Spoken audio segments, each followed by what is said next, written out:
तो last episode के and पे हमने देखा था कि मूनचान जहां पर ट्रेनिंग कर रहा होता है वहीं पर हिमालय डीमन अपीयर होता है जो कि कल्ट लीडर का भी लीडर होता है। जैसे ही वहां पर अपीयर होता है इसी के साथ ही बैंगरॉक वहां पर अपने घुटने टेक देता है और उसे रिस्पेक्ट देता है। तो मूनचान इस बात से हैरान होता है और कहता है कि बैंगरॉक जब लास्ट टाइम कल्ट लीडर यहाँ पर आए थे इसने उसके सामने घुटने नहीं टेके थे, लेकिन अब इसके सामने घुटने टेक रहा है। आखिर यहाँ पर इसका ओहदा कितना ज्यादा हाई हो सकता है, यानी इसकी पोजीशन कितनी हायर होगी। तो इसी के साथ ही वो हिमालय डीमन जो होता है वहां पर उसके सामने अपीयर होता है और सामने अपीयर होने के बाद उसकी तरफ देखता है कि मूनचान उसके सामने घुटने नहीं टेक रहा। मूनचान उसी की तरफ देख रहा होता है और कहता है कि जैसे जैसे ये बंदा मेरे करीब पहुंच रहा है इसकी इंटेंसिटी बहुत ज्यादा बढ़ती जा रही है। और इसी के साथ ही वो हिमालय डीमन अपने हाथ को सामने की तरफ करता है और कहता है कि तुम्हें नहीं लगता कि जब यहाँ पर डीमंस का किंग उनके सामने अपीयर हो तो सभी को यहाँ पर उसके सामने अपने घुटने टेकने चाहिए। और साथ ही वो उसके ऊपर अटैक करके उसकी बॉडी के सेंटर वाले हिस्से को डिस्ट्रॉय कर देता है। वहां पर एक बड़ा सा होल हो जाता है और इसी के साथ ही वो नीचे गिर जाता है क्योंकि हम अब वहां पर उसकी बॉडी नीचे गिर चुकी होती है, उसके कदमों में पड़ी होती है। तो वो उसे कहता है कि एक डीमन की, एक लो लाइफ डीमन की यही औकात है कि वो मेरे सामने इसी तरह से ग्राउंड के ऊपर गिरा हुआ होना चाहिए और उसका सर झुका हुआ होना चाहिए।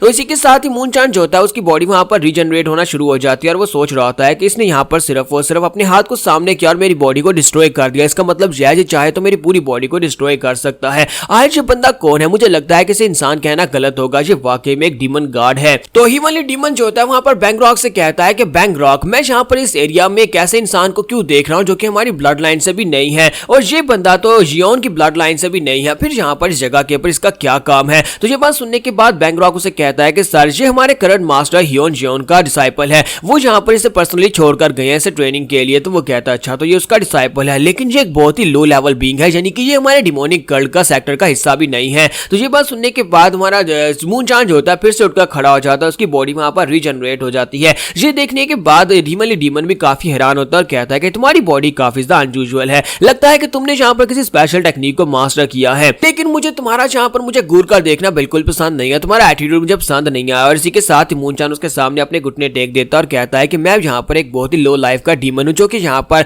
हिमालय डीमन को रिस्पेक्ट देता हूँ। डीमन गार्ड प्लीज यहाँ पर मुझे माफ करिएगा। तो वो कहता है कि चलो शुक्र है कि तुम्हें थोड़ी सी तमीज तो आई। फिर साथ ही वो उसे कहता है कि क्या तुम्हें पता है कि यहाँ पर तुम क्या कर रहे हो? तुमने यहाँ पर डायरेक्टली मेरा नाम लिया है जिसकी वजह से मैं तुम्हें सजा दे सकता हूँ, लेकिन मैं हर किसी को यहाँ पर हर गलती के ऊपर सजा तो नहीं दे सकता। और इसी के साथ वो फिर से अपनी एनर्जी के साथ उसकी बॉडी को वहां पर क्रंच करना स्टार्ट करता है जिससे उस बेचारे की हड्डियां फिर से टूट जाती हैं। तो वो उसे कहता है कि मुझे लगता है कि तुमने यहाँ पर एक ऐसी आर्ट को मास्टर किया जिससे तुम अपनी बॉडी को रीजनरेट कर सकते हो, लेकिन क्या तुम्हें लगता है कि तुम्हारी ये रीजनरेशन वाली एबिलिटी मेरे सामने टिक सकती है? मैं हिमालय डीमन हूं और मैं चाहूं तो तुम्हारी बॉडी के अंदर से डिमोनिक एनर्जी को एक्सट्रैक्ट कर लूंगा, जिसके बाद तुम्हारी ये टेक्निक बेकार हो जाएगी, क्योंकि ये टेक्निक रीजनरेशन एबिलिटी तुम्हें तभी देती है जब तुम डिमोनिक एनर्जी को यूज करते हो, और इसी वजह से तुम यहाँ पर मेरे सामने इतनी अक्कड़ दिखा रहे हो। फिर साथ ही वो उसकी पूरी बॉडी को वहां पर एनालाइज करते हैं और कहते हैं कि मुझे लगता है कि तुम्हारी बॉडी के अंदर काफी कुछ ऐसा है जो कि मैं यहाँ पर देखना चाहता हूँ। लगता है कि तुम यहाँ पर किसी से बहुत ज्यादा नफरत करते हो, जिसकी वजह से तुमने स्पेशल टेक्निक को मास्टर किया जिसे कोई दूसरा मास्टर नहीं कर सकता।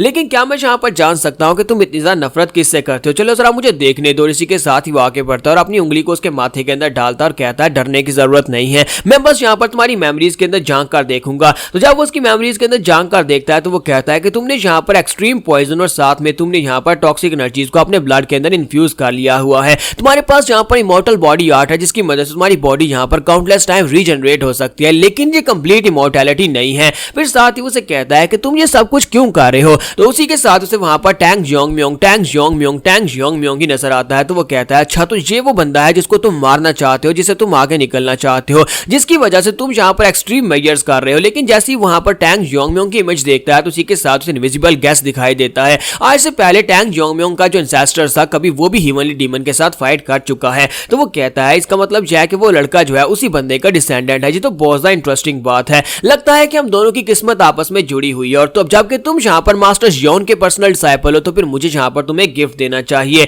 इसी के साथ ही वो से कहता है कि मैं यहाँ पर तुम्हें अपना एक ब्लड ड्रॉप दूंगा, मेरा ब्लड ड्रॉप इतना पावरफुल है कि तुम्हें यहाँ पर असली में इमॉर्टैलिटी मिल जाएगी। अभी फिलहाल के लिए तो तुम मर सकते हो, लेकिन जब तुम्हें यहाँ पर मेरा ब्लड ड्रॉप मिल जाएगा तुम्हारी बॉडी के साथ फ्यूज हो जाएगा, फिर तुम कभी मर नहीं पाओगे। चाहे तुम्हें कितनी बार, चाहे तुम्हें कितने छोटे छोटे टुकड़ों में क्यों ना काट दिया जाए, तुम दोबारा से अपनी बॉडी को रिकंस्ट्रक्ट कर सकते हो, दोबारा से जिंदा हो सकते हो। और जैसे वहां पर उसको फुल पावर्स मिल जाती हैं तो वहां पर जो बड़ा सा गेट था जिसे पहले जो खोलकर अंदर गए थे वो भी टूट जाता है। और उसके टूटने के बाद हमारा जो मूनचान होता है वो डेजर्ट में बाहर निकल आता है। वहां से निकलने के बाद वो कहता है कि लगता है कि मुझे यहाँ पर उस हिमालय डीमन ने अपनी पावर्स दे दी हैं। फिर साथ उसे वहां पर दो पावरफुल एनर्जीज महसूस होती हैं। तो वो कहता है लगता है कि मेरी सेंसेस भी पहले से काफी ज्यादा बढ़ गई है, मुझे तो बहुत ही पावरफुल एनर्जीज एनर्जीज महसूस हो रही है जो कि यहाँ पर से सीधी कल्ट लीडर की तरफ आगे बढ़ रही है। लगता है कि वो मेन हेडक्वार्टर की तरफ आगे बढ़ रहा है, लेकिन वो कौन हो सकता है। इसी के साथ हमें यहाँ पर एक कहानी सुनाई जाती है हीवनली डीमन की। आखिर हीवनली डीमन कैसे बना था? तो वो मिंग सेक्टर का पैट्रियार्च हुआ करता था। कभी यहाँ पर इस डायनेस्टी के अंदर एक मिंग सेक्टर हुआ करता था जो काफी ज्यादा प्रॉस्पर था।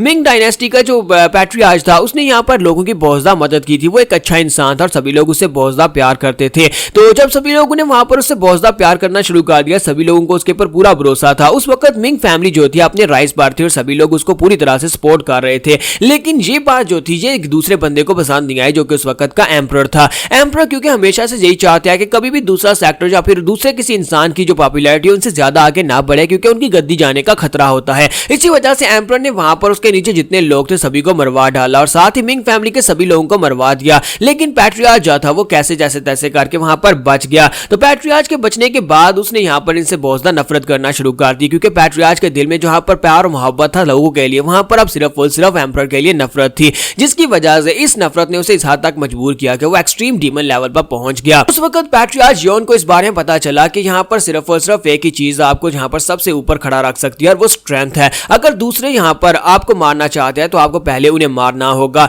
लेकिन उसको ये स्ट्रेंथ कहां से मिल रही थी? वो स्ट्रेंथ से मिल रही थी लोगों की आस्था से। लोगों को उसके ऊपर जो यकीन था वो यकीन जो था वो पावर में बदल गया। और जहां पर एक गार्ड जो क्या है, वो गार्ड भी तो यही करते हैं कि गार्ड्स के लोग जो होते हैं, जिन्हीं गार्ड्स की जो पूजा की जाती है तभी उन्हें पावर्स मिलती है। इसी तरह से यहाँ पर ये काम करता है। तो डीमन एम्परर जो होते हैं उन्होंने यहाँ पर इसी फलसफे को आगे बढ़ाया जो डीमन किंग इस वक्त है। डीमन किंग ने यहाँ पर इस फलसफे को आगे बढ़ाने के लिए डिमोनिक सेक्टर की बुनियाद रखी थी। तो मास्टर जियोन जो थे यानी हीवनली डीमन, उन्होंने यहाँ पर कल्ट लीडर बनाया और कल्ट को बनाने के बाद उनको सिर्फ एक मिशन दिया कि तुम्हें यहाँ पर और ज्यादा फॉलोअर्स को इकट्ठा करना है, जितना हो सके फॉलोअर्स को डिमोनिक सेक्टर में लेकर आओ ताकि वो यहाँ पर आकर मेरी पूजा करें, उसके बाद मैं एक असली का गार्ड बन जाऊं। फिलहाल के लिए जो सेक्टर लीडर है उनका भी मेन ही मकसद है, उनका भी यही मकसद है कि उन्हें यहाँ पर सेंट्रल प्लेन्स के ऊपर अटैक करना है, यानी टैंग फैमिली और उसके बाकी की सारी फैमिलीज के ऊपर अटैक करके उन सभी को कल्ट का हिस्सा बनाना है, ताकि उन सभी लोग जो है वहां पर अपने जो हीवनली डीमन है उसकी पूजा करना शुरू कर दे, जिसके बाद वो एक असली गार्ड बन जाए। जितनी ज्यादा उसकी पूजा की जाएगी उतनी ज्यादा उसे पावर मिलेगी। तो कल्ट लीडर वहां पर बैठे बैठे ये सोच रहे होते हैं कि हमारे दिन बहुत ही जल्दी आने वाले हैं जब हम सभी लोगों को यहाँ पर गार्ड की तरह रेफर किया जाएगा। लेकिन हमारा टैंग जोंगम्यांग उसके सामने खड़ा होता है और वो कहता है कि लेकिन हमारे रास्ते में एक रुकावट है।